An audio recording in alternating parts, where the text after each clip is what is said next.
Hello, this is BJ from Hearns Hobbies, and today I'm going to be looking at the Kuster Twin Set from Kaiyodo. So the Kuster is from the Maschinen Krieger franchise, and that was designed by Kow Yokoyama, and it was first shown in the Hobby Japan magazines back in the 80s. They actually celebrated their 40th anniversary. Now this is a brand new kit of a much loved walker, I guess. So this was first released by Nitto as the Croat, and then there was a pack Croat, and then a Kuster, and then Wave had them re-released as well. That was slightly retooled. But this is a brand new tooling in a different scale. This is a 35th scale. Now let's see this from the top.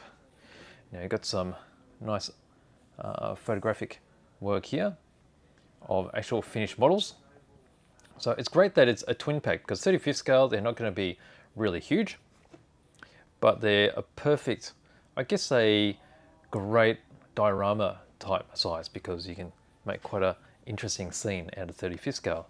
And this will complement very well with the Hasegawa 35th scale suits, like the Gustav and the Safs that are available, and also the earlier Kaiyodo releases, which were what you called gachanen. So that was the ball type vending machine collectibles. And I understand that Kaiyodo will be releasing those again later this year. So let's see, what do we have here? We've got 35th scale, so smaller. And 35th scale also allows you to use all the accessories and figurines that you find in military models by Tamiya and other brands. It's made by Kaiyodo, and the actual sculpting of this particular scale was done by Akira Tani. All right, so on the side of the box, we've got pictures of what you're going to get. You've got two Kusters, and they're actually molded in these two colors. So there's green and a dark yellow. So you can see here, two colors, two kits. And then over here, it's basically the same thing. You got a little bit of explanation of Maschinen Krieger and the design of these particular vehicles, no, walkers, mechs. Mech's more like it, isn't it? Let's have a look inside. All right, there we go. So it's quite a thick box, as you can see. So we do have identical sprues in different colors, because we have the two kits.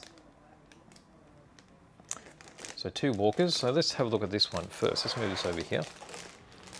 All right, so we have these parts here, which is the turret. So you can see it's identical. Might have a closer look at the green ones, so it'll be easier to see. All right, so you've got the base there. You can see how there's a bayonet cutout. So that's very similar to, if you're familiar with tank modeling, they do quite often have this bayonet, so that once you put it onto the base, or I guess it's the hull of the tank, you can still rotate the turret. So that's posable once it's finished. You've got quite chunky sprue, but you can see how it's quite a modern design.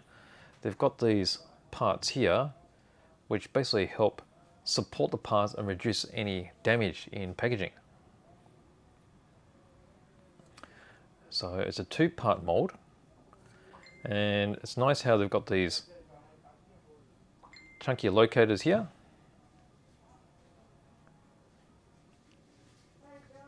Just makes it easier to assemble and locate everything. Got some detail on the bottom of the feet as well. And from this, let's see, that'll be part of the gun. Let's get a closer look at these details.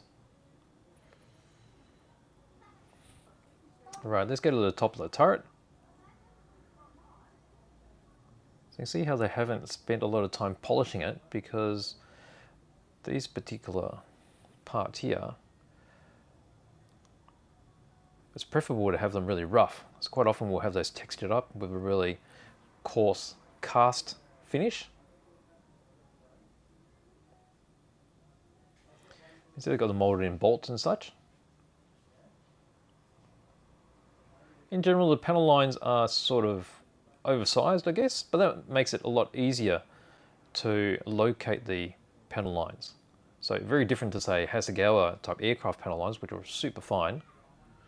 quite often with the Maschinen Krieger, a very common way of finishing these is hand brushing, and hand brushing can add quite a few layers of paint and can cover up, really fine details. So having them chunky like this is really helpful.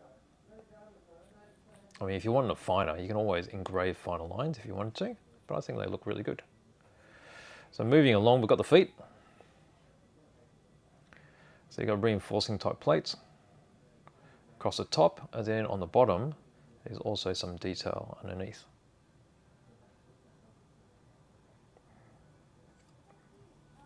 Further along the top here, got these compressor looking parts. So parts of engines, I think they could be part of the gun, but I'll check in the instructions a bit later. Got some additional panels. These are part of the feet as well. And then we have the bottom of the hull. And that's that bayonet part I was talking about. You've got some mechanical parts that will be hidden along here. You have the gun mount. And also in 35th scale, I think it'll be very easy to convert one of these into a pack-croat, which is the Canon version. The pack-croat is actually very, very desirable in 20th scale and is always fetching really high dollars. They haven't made a pack-croat in a long time. But it'd be really easy in this small scale just to add a barrel and make it into a pack-croat. There we go, and there's the inner part. So hence what I said was really chunky. It's going to be very easy to put together, and then I guess if you use these even for say gaming, they'll be quite tough. They have that gaming look, really chunky, well engineered is not the word. I think it's over engineering, I guess. So it can be handled without any problem. They're not too fine. Okay, so that's the green one. And just quickly, we'll have a look at the dark yellow. So it's basically just looking at the color. Most people will be painting these though. But having the two colors, I guess, is also easier to assemble. If you were going to paint them, you just keep all the same colored ones together. So you won't make any mistakes in that way. Oh, very nice. Okay, so I've got those sprues there. What we have next are some of the hull details, I guess. So again, we have our dark yellow. I'll look at the green one again because that's got a better contrast to the white base I've got here. So these are the main parts of the hull. You have the leg sections connecting here. Oh, there's a bayonet section that will accept the turret later. There are quite a few small bits and pieces. Got some radiators. These are the, I guess you call them handrails or protection guards. We've got the barrel here of the minigun. There's a 4-barrel. And then you've got the extensions here as well. So let's get in tight, have a closer look. So there's a gun there, the main structure of it. And what I think I'm seeing here is, again, I think they're protection molds, just so you don't get that damage during transit. Same sort of thing you can see here on the actual end barrels. Big chunky walls here to protect. So this part here would be the separation between this part and the main gun. Let's go through slowly now. Now some of these parts are hard to recognize because the original model was actually kit bashed. Bits and pieces were taken off various models and then just added in for detail. So I think we've got a lot of engine components here. Odd bits and pieces. Got some hooks that are very reminiscent of hooks you find on a World War II tank. Got some hoses. This I think is the radiator part. There we go. Bit of a panel. So again, there's the hull halves. It's a bit like the chicken chest part of it, I guess, with the legs hanging off it. Go back down this way. Little small bits and pieces. There's a rail I was talking about. There's like a hatch area, which is about the scale as a 35th scale hatch, but these were meant to be unmanned, so I think there will be some sort of radar array there. Got a little connector there for the gun elevation. This part I'm not too sure, but you'll see the molding here where it's marked Kaiyodo here, Artpla, which is a series of these kits, Kuster, and Sprue A. We'll go back this way and we've got some smoke discharges here. So there we go, that is the second lot of sprues with the dark yellow ones. And then we have these ones here, which look like they have mainly the legs. There you go, dark yellow. And let's look at the green ones. Okay, so you've got the back sections of the feet here. We've got some of the knee armor. That's the thigh, and then the lower legs. Got the actuators for the suspension, I think. Oh no, maybe I'm wrong. These are the shocks here.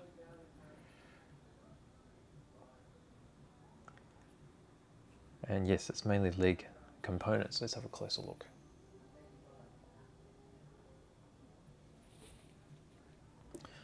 Okay, so they're the back parts of the legs, which will be like the heel. Let's see what they're like there. So smooth on the inside. There's no detail there. But we've got sections of the legs.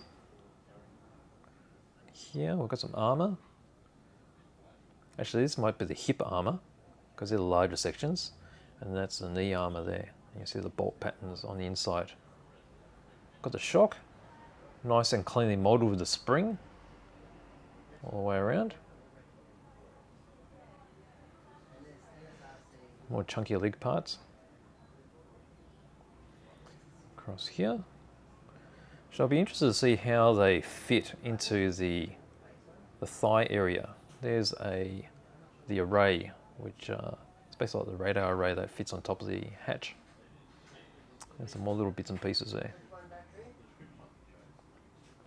And that is Sprue C.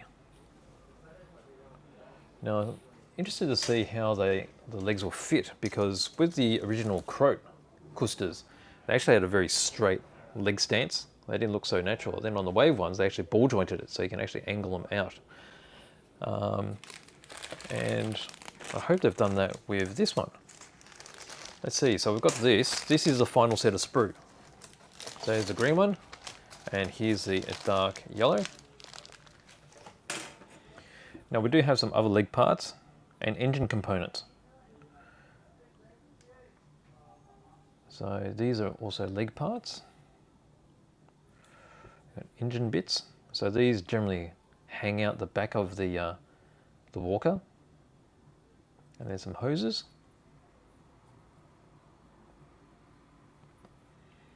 And a lot of parts I don't actually recognize. But we'll sort it out once we go through the manual. So I do have a 20th scale of one of these as well, which I haven't gone into yet. Let's just have a closer look at all these bits. You can see how beefy the sprue is. So it's really stiff. And I'm trying to bend it here. So that helps it, all the parts stay in place and not be broken. Engine components.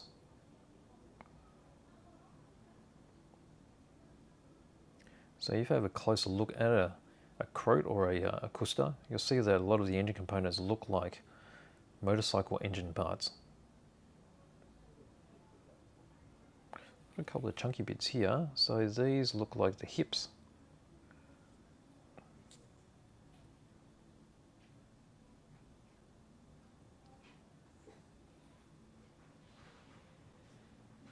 Some more engine bits. See how everything is really crisp. Absolutely no flash at all.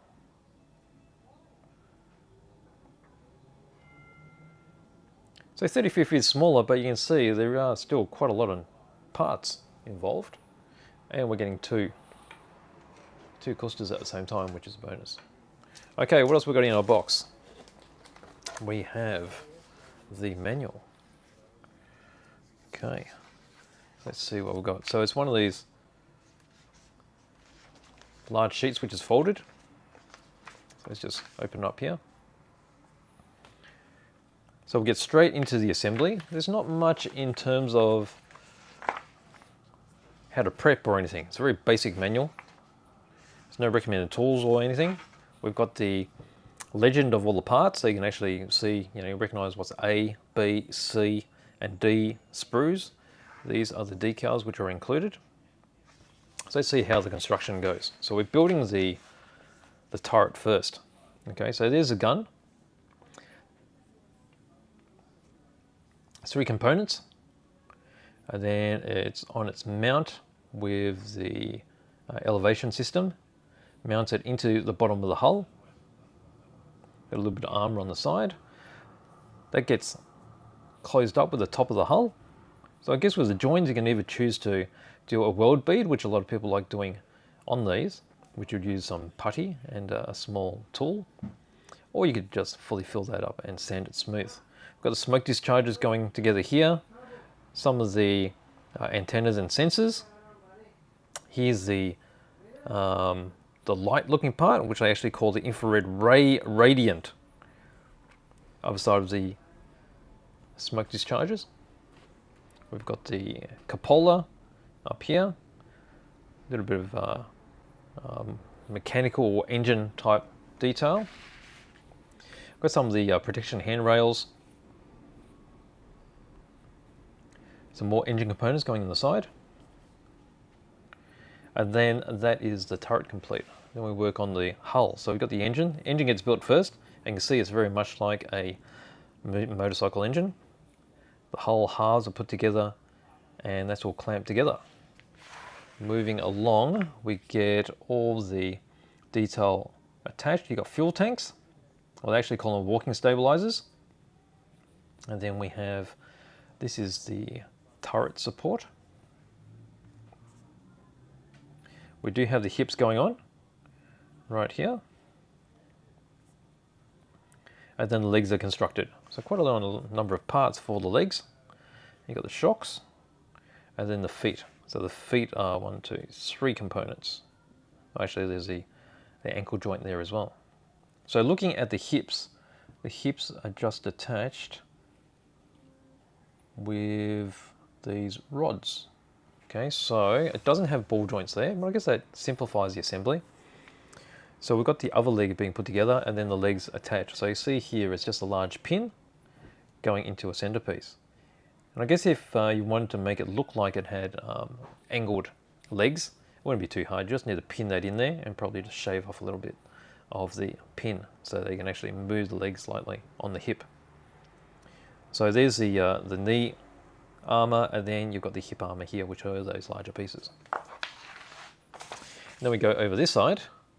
We've got the basic assembly of putting the turret in the bayonet mount onto the hull, and you're pretty much finished. There's a couple of hoses here, and that's complete. So here we're talking about the glue. You just use regular glue for plastic model kits, and then here's some examples of painting.